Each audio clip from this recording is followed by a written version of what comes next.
A great meeting point, convenient light meals, hot and cold beverages, or a quick snack on the go? What's your order for the day? We don't just say, we do. It's the Stain City way.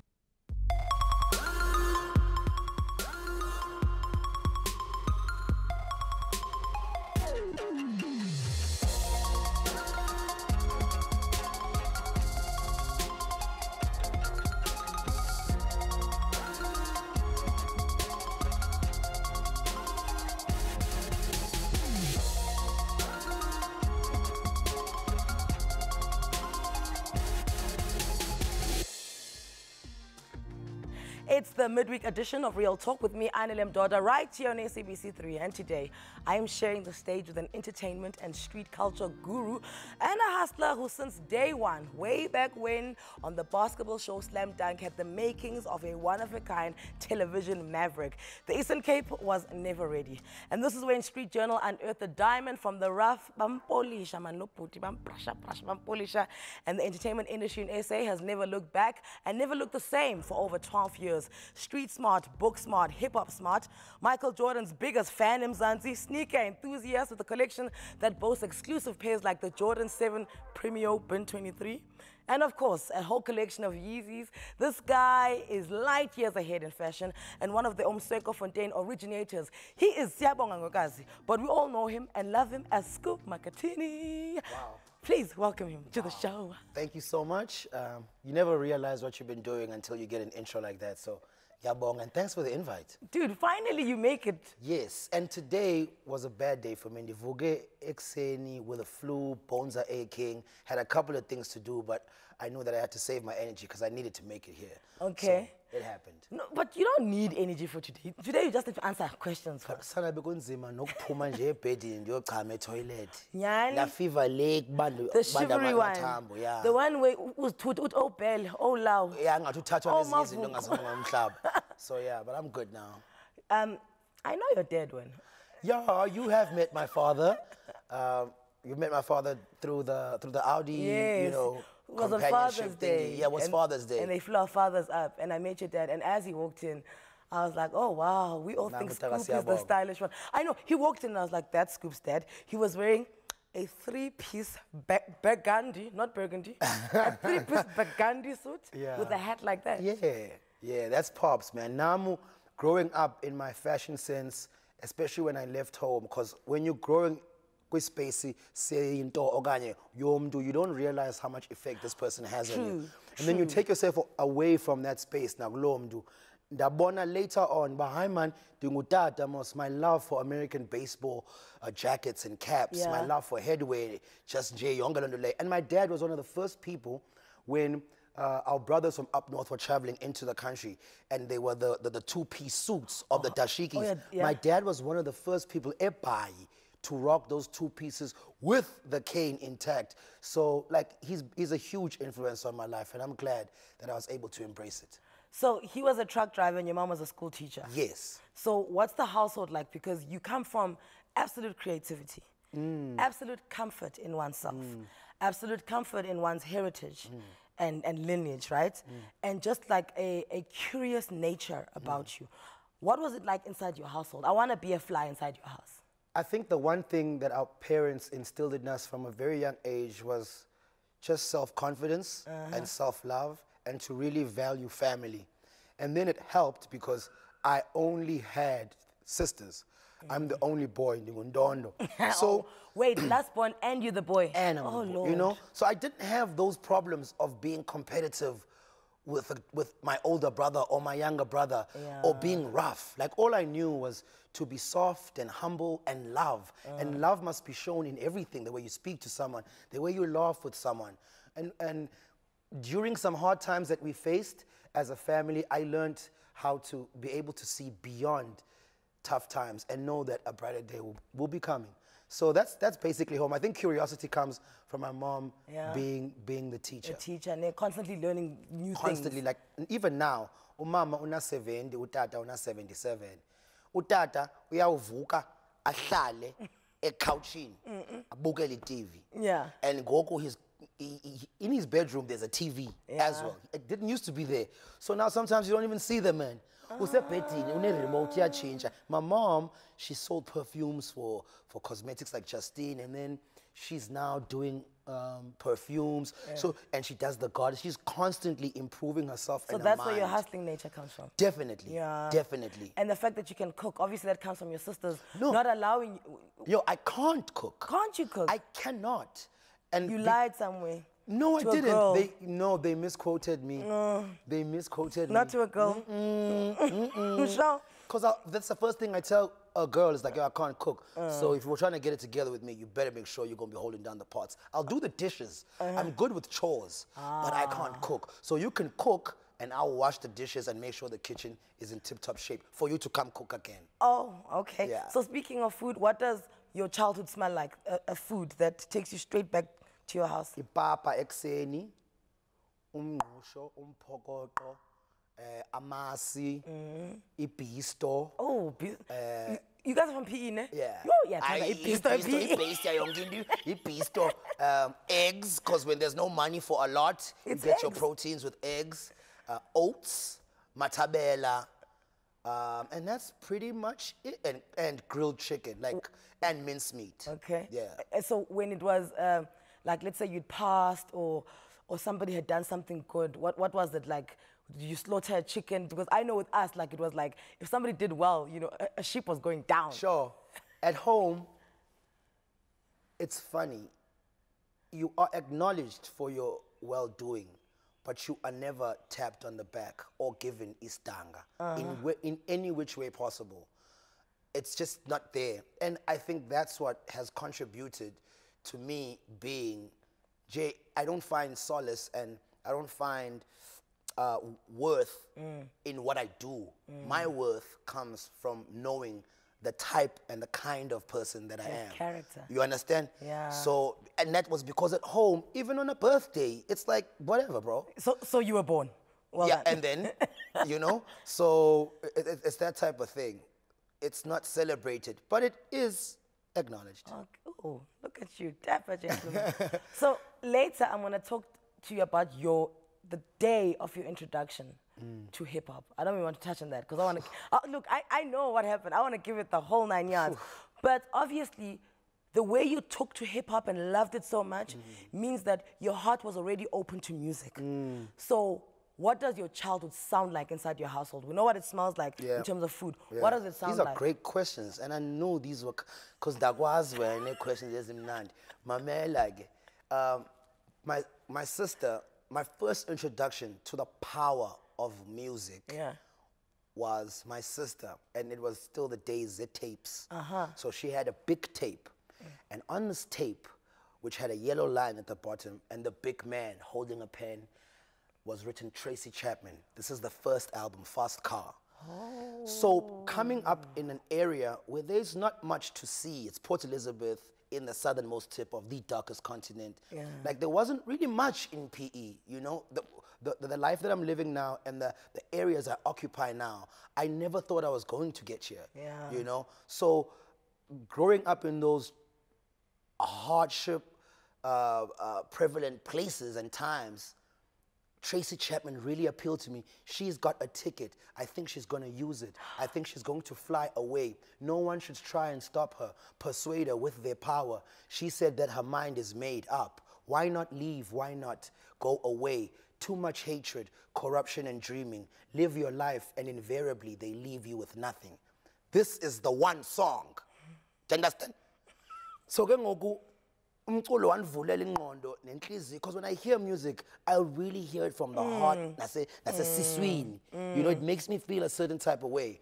And then my father would wake up every morning and play LPs, Donny Hathaway, Roberta Flack, Teddy Pendergrass, even when they were still called Harold Melvin and the Blue Notes, those types of sounds. So when I got older and realized, because those guys really talked about love in a very detailed way. It was love. It was love. Marvin Gaye was really in it. It wasn't love, it was love. You know? So when I got older, I got to appreciate that a bit more. So that's what my childhood really, it was not hip hop. Hip hop hadn't come to the picture then. I know when it came, and we're going to get to it on a bus ride home one day. Yeah, listen, you got it.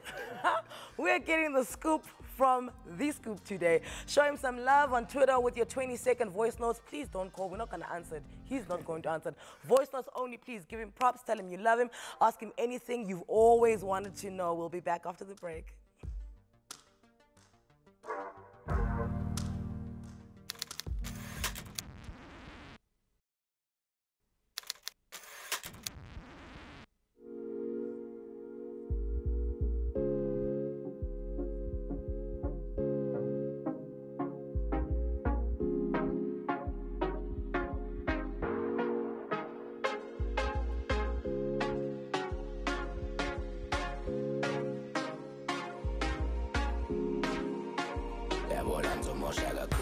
Scoop is my family, my brother, my homie, Boys and Bucks representative. That Ergent is family, like, you know, he's one of the Basquiat, he's one of the Andy Warhols, he's one of the greatest, man. You know what I mean? The way you celebrate Scoop is by dreams. What you dream and what you think is possible, that's what Scoop is. Yo, what up? It's your boy DJ Affectionately. Yo, man, what Scoop has done for the game for me, I think he's one of those guys, if you see Scoop, you know hip-hop. If you see Scoop, you know fashion, you know what I mean? If you see Scoop, you know presenting skills, yo, he's the one for me, you know? So, big up to Scoop, all the best, my homie. Welcome back to Real Talk. Today, I'm switching roles on my guest. He's used to being the one interviewing people, but today, we are interviewing him. His acute knowledge of hip-hop music, culture, and literature made him the incomparable co-host of Season Scoop's The Full Clip, alongside Sizwe Dlomo. Hailed as one of the best hip-hop shows of all time on radio, which provided a platform for unsigned MCs, Scoop has always been about authenticity, high energy, and unapologetically telling it like it is, whether it be on radio or TV. You say you haven't seen that clip. I have not seen that clip at all, and I just have to give the researcher the props, and just please let me know where I can find it, because archive yakhe. Because you know now you want to die, and then this place at your funeral, and you've never seen it. Not for me per se, kodwa ulwandle dawufuna abone man ba eyitama leli. My dad you was, know what I mean? My Just dad a was little bars. bit, just a little bit. So somebody said that you are, actually Minnie tweeted it when she found out that you're going to be on the show. She said, Scoop Makhathini, your favorite TV presenter's favorite TV presenter. So it means all the TV presenters in the country, you are our favorite TV presenter. I mean, most of them, the ones that really care about their work. Not just all. Oh, shots fired, shots fired. So you are on a bus with your sister and your cousin Slizo. Is it Slizo? Slizo, who's on Umhlobo Anele. Yes.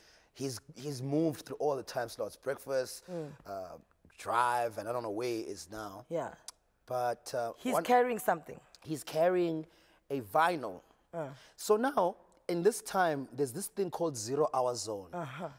And it's basically an avenue or an interval, maybe 3-4 hours on SABC1. Used to be called CCTV back then.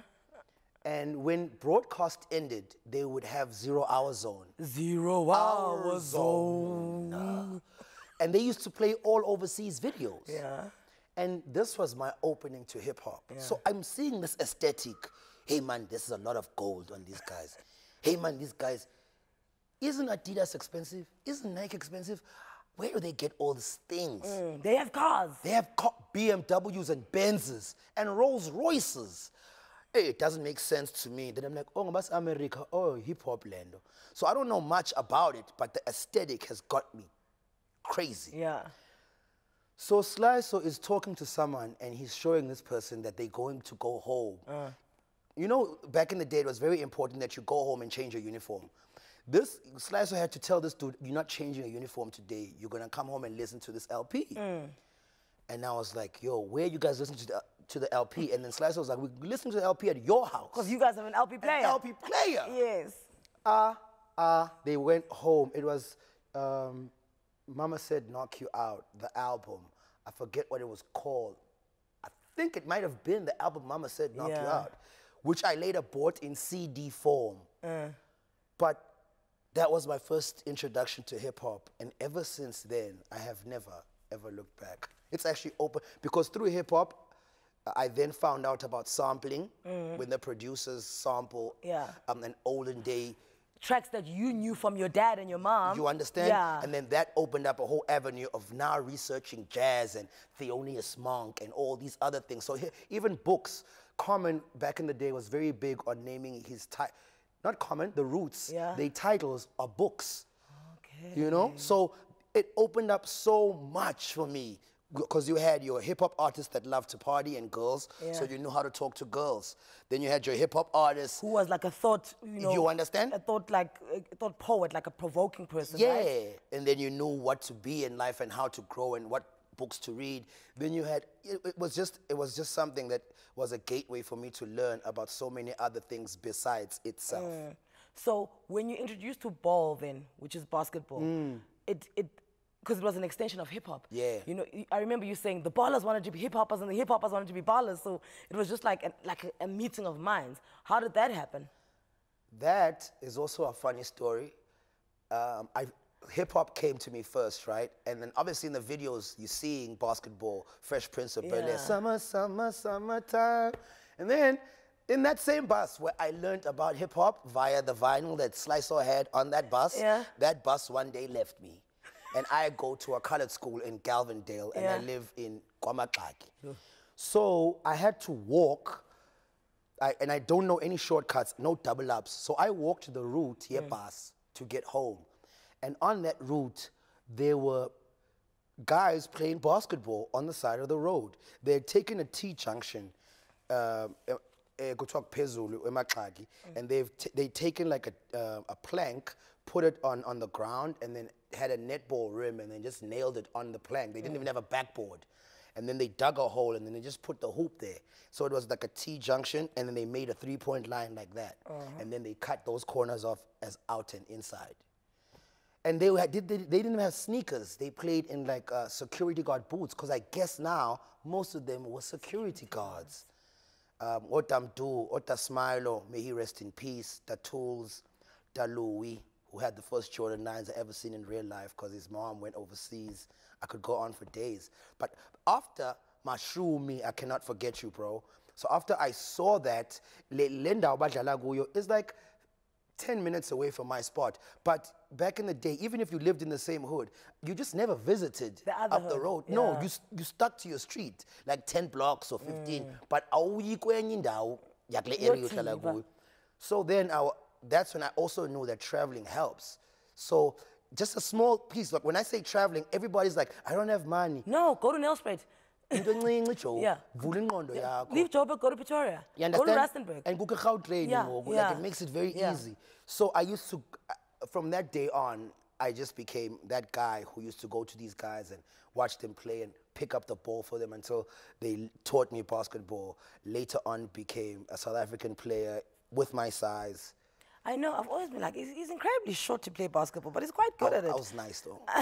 I know, Caesar always says. Nice. On Twitter, @Yeezy says, I didn't go to the salon because I want to see Scoop priorities, okay? Yeezy, thank you for leaving your hair, nappy girl. You've got the right name, so you're definitely on the chart. Right? Okay, so we've got a question for you on the WhatsApp line. Let's hear it.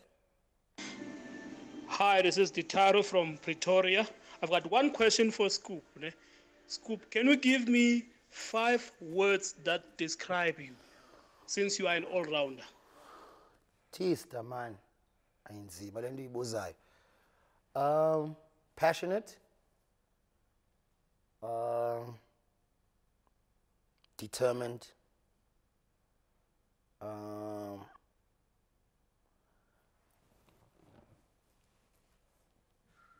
Abrupt. Loving. And I know that it's very wrong to say this, but I really feel like I am a very humble dude, because when I chill around people who have not even achieved a level of success that I might be used to, and I see the way that they carry themselves or how they speak to people, not only people around them, their peers, but people that they don't know in like garages or restaurants. Like I'm just like, hey, I inhlali kahle lena. So humble might not be the word, but I'm just this mega good level nabantu, and sometimes vernacular doesn't have a one-word translation. Okay, So yeah. passion, determined, loving, humble, and abrupt. We'll be back after the break.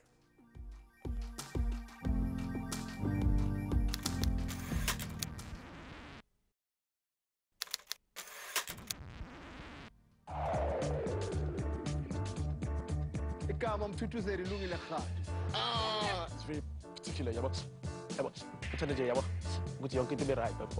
Very hard, but a couple of drinks in, it tends to be a sweetheart, it tends to be a softie. One of the sexiest men in Zanzi? Really? Man, that says a lot about the options out there, huh? Siyabonga Ngwekazi, that's my name. Scoop is on a level of his own. I thought I was crazy. But Scoop, he overwhelmed us all. And cut! Ouch! All right, Thomas Kumete. When I look at Thomas, I see a lot of myself, energy-wise. Oh, Mr. Kumete. Oh, should I call you Napoleon? No, Kumete. Funniest Holmes I know. The first time I started acting was 2004. I knew I had it in me.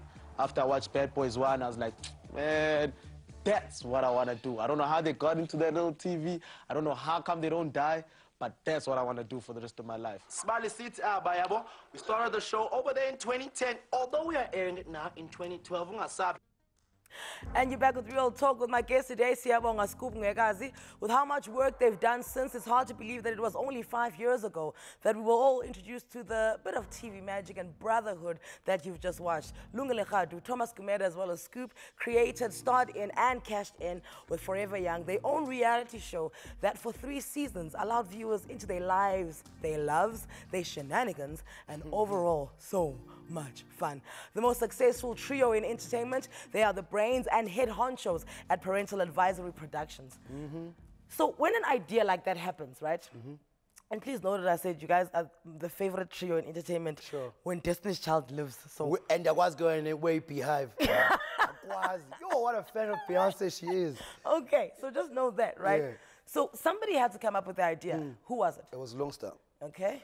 Lungster, funny enough, Lungster called me when Rhythm City was still about to start. He had Yeah. called me when I was taking the acting role. He's like, yo, I know they're casting you for a role here. Would you like to do this? And at that time, I just, you know, when in an entertainment industry, when you go to the soapy realm really early in your career, you kind of already put a ceiling on it. So I wanted to leave that option later for enough range to enter my body so when I do take an acting role, I can reach to different parts of me. So I was like, I won't do that, you know? Then he said, later, yo, man, I have an idea about a show, and let's meet up. So he talked to me about Forever Young. I came up with the name right that day because it was at the time when Jay-Z had released Forever Young, and I loved the song. Yeah. Let's dance in style, let's dance for a while. Heaven can wait, we're only watching the stars, hoping for the best but accepting the worst. Are you gonna drop the ball or not?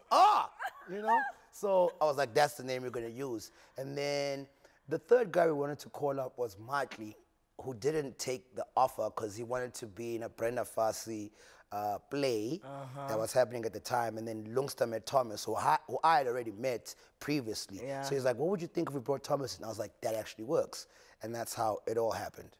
So then you guys are, what I loved is, you know, I remember going to a function and they were praising you guys that you guys own the entire production line of Forever Young. Yes, we own the production, but I mean, we can't take it to another channel because it's still commissioned by Mzansi. We didn't pay for it. Okay. That's, you know. But it's you, you're the Yeah, executive producer. Definitely. Okay. It was our flagship. With stores, they have something called a flagship store. Yes. So that is your first store that springs up in Yeah. a location. So it was our flagship show as a production company. Okay, so then I'm going to do this. Here is Forever Young, right? Here is Street Journal. And here is a whole lot, you were telling us about how you used to not have money to go and shoot Street Journal. Unpack that for me. So why didn't you have money? So, I mean, we were going through some tough times as a family back in those days, which was 2000. Because before that, I was living in Cape Town and doing Slam Dunk. That was 2004 to 2005. And I knew to be able to earn more money, I needed to move to Joburg. But I wasn't going to come to Joburg and start knocking on doors because I knew that would make me susceptible to selling my soul. And that's one thing that I really don't like to do. I'd rather sacrifice my bank account looking dope for my soul feeling healthy, you know? So then I prayed for a while for it, and it happened. The people of Black Rage Productions were coming to Cape Town to shoot Fashion Week, and they then hired me, and I moved to Joburg in 2006 to do Street Journal. But with that check, I had to take it home to help my family out at home. So there were some times, there would be more month to the end of the money, you know? So, but I still had to go to work. So I would have enough to maybe get to North, because I was living at Baklu at the time. I would have enough to get to North, and I knew that someone at North would recognize me and help me take a taxi from North to Norwood. So I used to ask people, you know, can you help me out with this taxi fare? And people would. And this was before social media.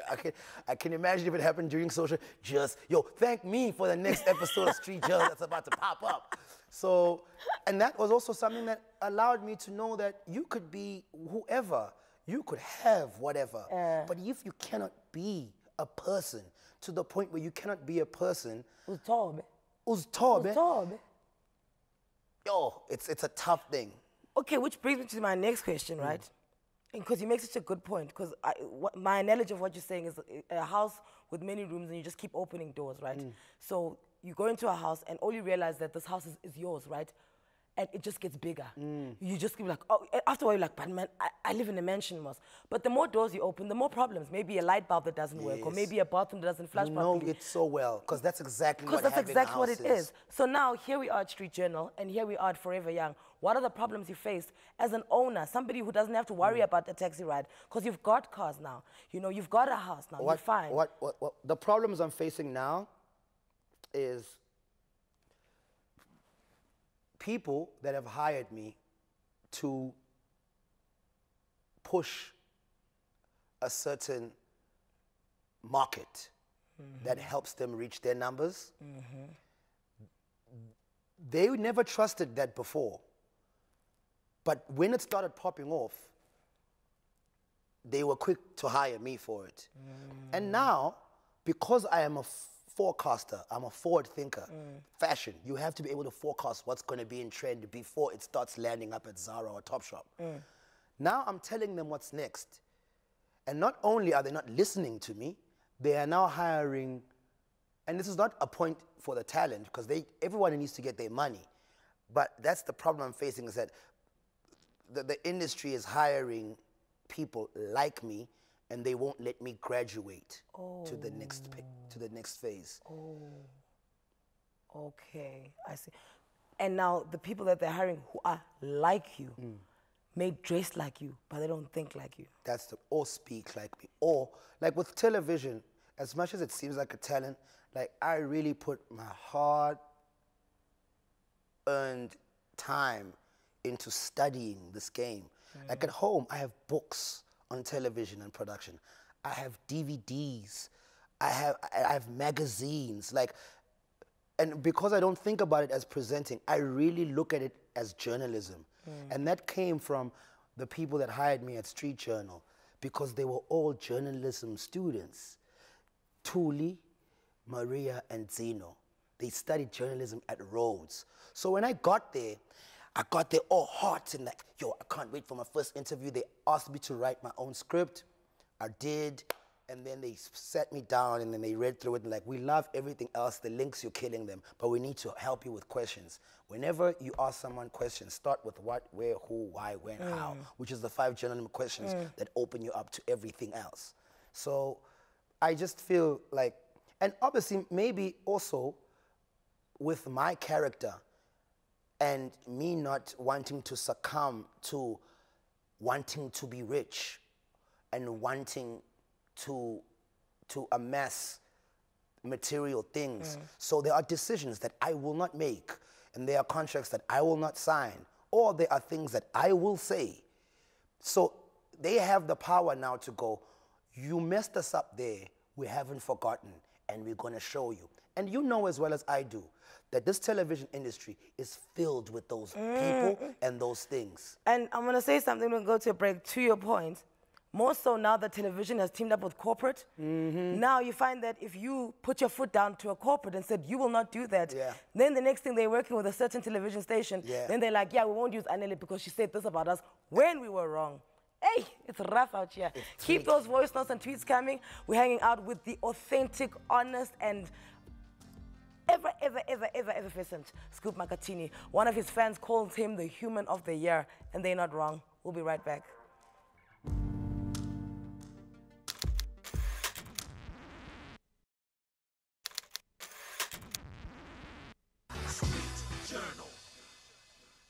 What's the big deal?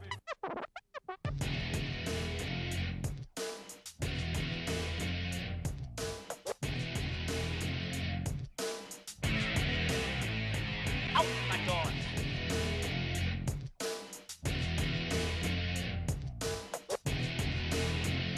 Banyoma.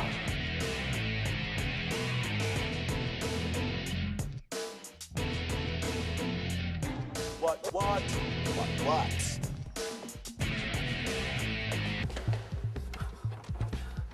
Love you guys. I do. Back to regular scheduled programming. Zontlala Appa about a 5FM DJ who hosts the breakfast show. Dude has a taste for hot water, and yes, he loves hanging dangerously on the edge of a cliff. Who am I talking about? It's none other than Gareth Cliff Bafetu. He shoots straight from the hip, and his show, Did You Know, was once declared harmful for Abandwana. Anyway, he's on the SJ hot seat, and yes, Mr. Gareth Cliff, you need a tag. Real talk with myself, Anele. Welcome back. Scoop's energy and charisma has clearly been there since day one, even as early as back when he presented Street Journal. Now, we all go through the ups, the downs, whether it be in our careers or personal lives. This can lead to saying and tweeting things that might rub people up the wrong way. Biggest problem when you are in the limelight and considered an influencer like Scoop. You are held to a different standard than the rest, and Abantu Shame, they won't let you forget. We see you, Twitter. But Scoop has never been shy to be controversial, and as they say, there's no such thing as bad publicity. What have you regretted tweeting? In caps lock. What's up with the caps? I read Steve Jobs by Walter Isaacson. And when Steve Jobs was creating his computers, he was competing with HP and Microsoft, which were really dull in their design. And because you get one of Mac, just by its aesthetic, it allows you to just want to be around it and use it. And he really did it that way because he comes from a decorating background, graphic design background, not just zeros and ones and coding. Not programming. Coding, So he was, in that chapter, he was talking about how he refined the computer in the laptops and all those stuff into making them round and putting them with different, because I think he was also one of the first guys to introduce fonts. You understand? So it made me realize how important standing out is, even in the most slightest details. If you can tie it into yourself, then people will remember you for it. So then because of Twitter, and everything comes at you with that barricade of messages. Like it's a stream of tweets, right? And everybody's looks the same. Except for yours. Except for mine. And so I was like, boom, I'm gonna use this. And it's been working out pretty well. So even if you don't want to see what I'm tweeting, just for the fact that it looks the way it does, you're gonna read it. Because it looks like you're screaming at us. You could be saying, oh, just woke up. It's like, hey, yo, just woke up. And I don't get that because Twitter has no volume. So if the thinking of it screaming, that's you putting your ish on me. No, but that's you because we know you as this high-level energy person. And sometimes I can just be low-level energy.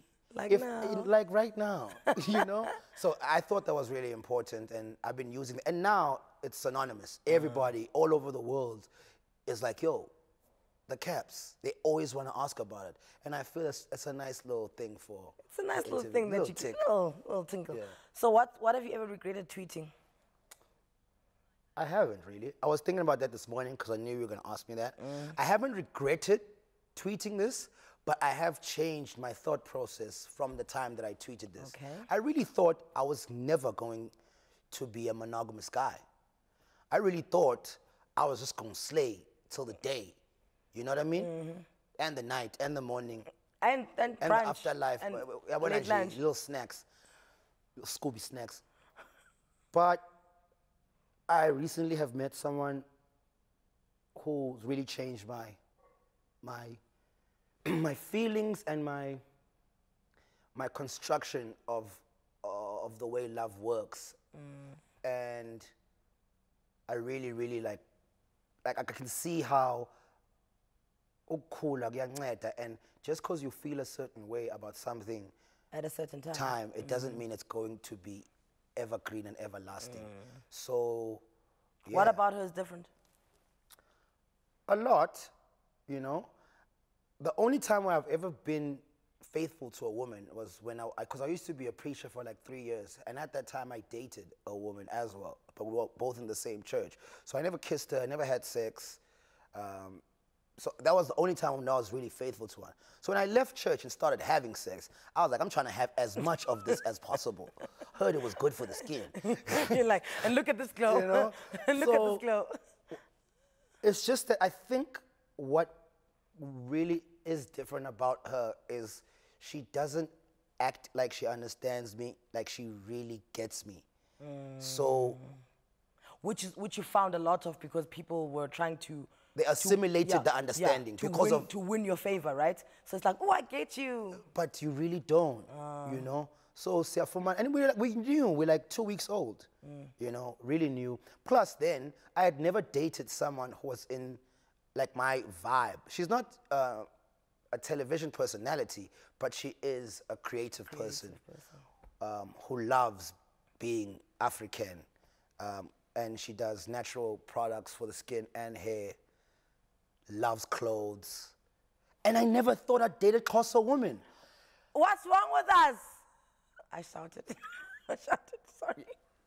She's asking what's wrong. You'll have an argument with them. You don't get off.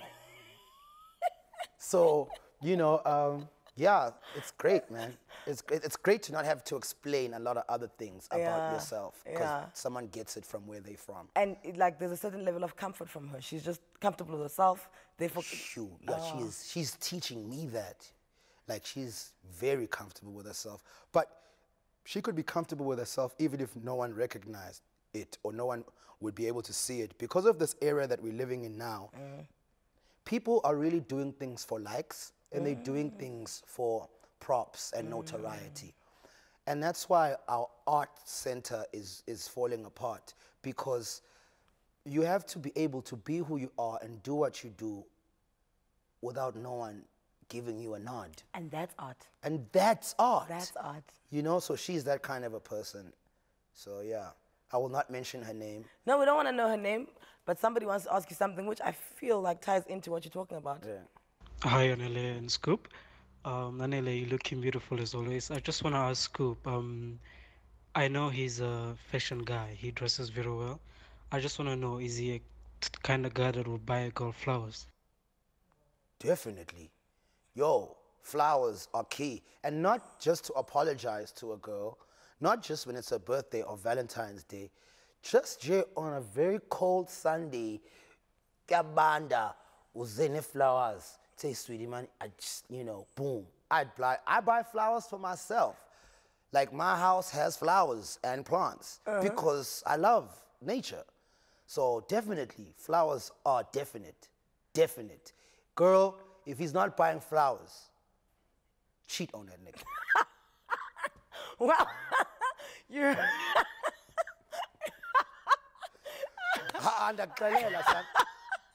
Y'all just and the thing is, with flowers, you don't even have to buy them. You can actually just pick them from the side of the road and have a little cloth and you wrap it around and write a note, even if it's on newspaper or an envelope. You don't even have to buy them. Well, there we go. We've got a visa from Scoop Makhathini himself. The good news is that we've had a lot of fun today. The bad news is that it's about to come to an end. The final few minutes of the show on the other side of this break. Here's your visa.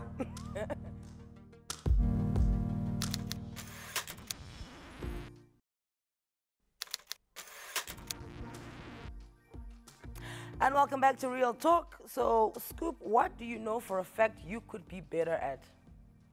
Punctuality. I was hella on time today, though, because what I'm realizing now in the game is everyone goes, will you be on time? So every time I rock up on time, everyone's like, oh, thank you for being on time. I wonder if they thank everybody else for being on time. But I do understand why they thanking me.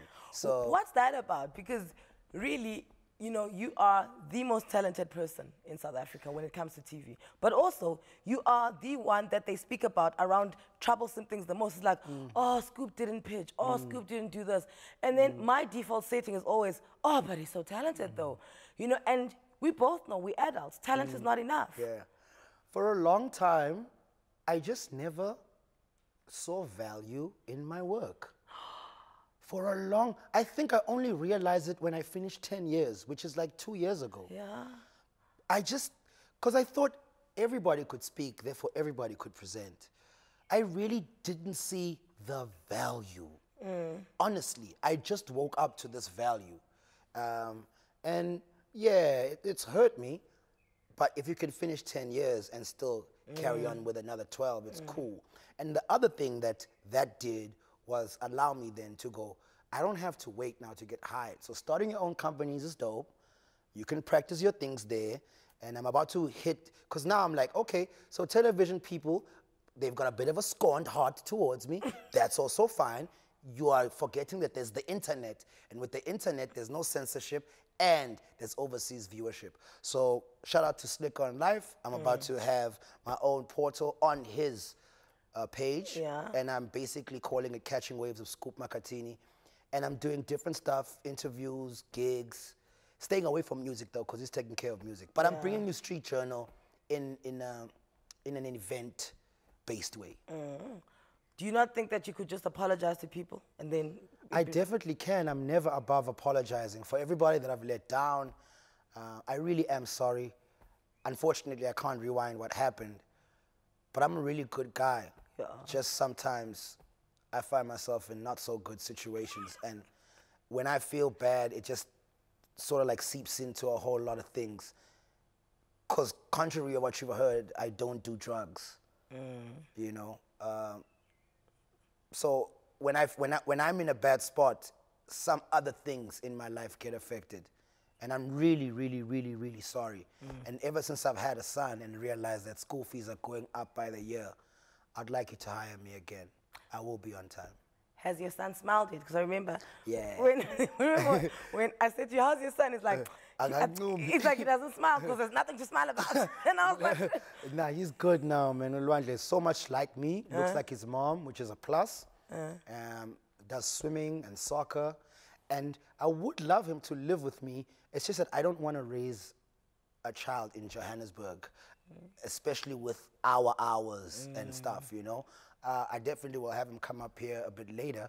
But now, because of the grounding and the cultural anchor that Port Elizabeth and that environment has given me, I don't want to rob him of that. Yeah. So ndifuna nje Gotcha. just to water that down, akhule ingqambo, and then I can snatch him from it because his roots will be there. So your dad, you, and your son, right? What has your dad taught you that you want to make sure that you give over to your son? Culture. Culture. My father, and I never used to be big on culture, you know, because of the rap music. My mom was a church goer. Like, I mean, I just never used to be big on. I don't think with the time and the era that we were raised in, being able to go to Model C schools, you know, and you always looked like you had the culture down. Though, it's because you've got a very good grasp of the Xhosa language. Yes. Okay. I didn't have the culture down. Okay. That was something new, you know. Yeah, so I really want to give him that because that is your eyes, that is your ears, that is your everything. I know. You said culture is your stamp, your code, your soil, your flag, your beginning, your end, something that was there before you were there. And I said that? You said that in an interview. Damn! Yeah, something that was there before you were Aye, watch out for that mic. And I was, because you know me, I love my culture, so it was very profound for me to hear somebody else describe something that I hold in such high regard. So, and another thing with you and your dad is, there was a point when it felt like you guys don't know how to disagree. Have you guys learned how to disagree? Because you're two men. more importantly, we haven't learned how to disagree. We've learned how to reason. Okay, I'm You glad. know? I'm glad. I'm glad because it was a big part of me. Yeah. I think a big part of the whole inside of me. I actually think it was this turmoil that you were talking about that you were apologizing for. I really feel that it had a lot to do with that. And also because you're so much like him. Yes. But then you guys couldn't just find a place We couldn't find a place where sibonane on an eye level, you know? Yeah. So Goku, yeah, man, I just came back from Ghana and I bought him like an amazing knife. Every weekend. So I'm just like, I'm excited about where we're going, and I'm thankful that we found a space. And one of the big things you wanted him to teach you was how to slaughter. Yes, I'm having a mbeleko yakalwandle sometime this year. I was supposed to do it in June. That obviously failed. And my first slaughtering will take place for imbeleko yakalwandle. Diyoyika, but it has to happen because in terms of ukxhela, that is like a skill. It's like making a bag or making a chair, like carpentry. So I think every black male that has isiko, kokwabo, needs to know how to slaughter, how to separate hooves, how to separate organs. How to take the intestines and give it to us women for us to clean in the kitchen. Do you understand? Do you understand? But repetition is key. Repetition is key, but I'm a guy with a very high aptitude. And even though I don't repeat it that much, I'll play it back in my mind a lot. Okay. You know, I'm that guy. I'm that kind of person. That's why lyrics come. I always remember them. And links, TV links. Yes, I'll just read it once. I'll play it back in my head a lot. Okay, so the most honest you'll ever be with yourself is in two places: the furthest you are from home, or the moment right before you fall asleep. So I'll go with the fall asleep because we're in Joburg now, so we're not traveling. Tonight, before you go to sleep, what is the last thing that'll be on your mind? You know, where is this going? What do you want most for yourself? Because if you get something for yourself, it means you can get everything that your loved ones want, right? So right before that moment you fall asleep, what is Siyabonga Ngwekazi wanting for himself? I want land. I want